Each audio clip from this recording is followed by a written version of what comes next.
le tricotage de dentelle.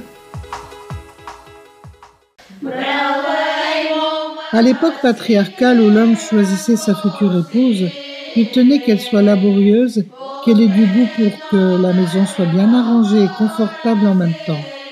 Avant de rencontrer son futur époux, la jeune fille préparait sa dot pour ainsi dire, c'est-à-dire qu'elle apprenait à tisser des toiles fines, à coudre de jolies chemises, jupons, jupes, draps et serviettes. Au XIXe siècle, les commerçants venant d'Europe occidentale exportèrent sur nos terres la dentellerie. Leur chemin passait par Smiadovo.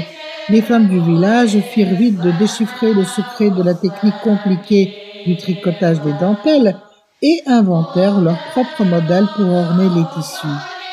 Les mères apprenaient à leurs filles l'art de la dentellerie et celles-ci se montraient dignes de leurs fiancés. Aujourd'hui, à Smiadovo, de nombreuses femmes continuent la tradition du tricotage de dentelles. La chaîne est à la base de chaque dentelle. Elle est tricotée avec un fil de coton résistant à l'aide d'un crochet. Il y a des connexions spécifiques, des rallonges à faire, des grilles de densité différentes, des formes différentes, des fleurs. D'habitude, on tricote des bandes d'une largeur de 10 à 20 cm.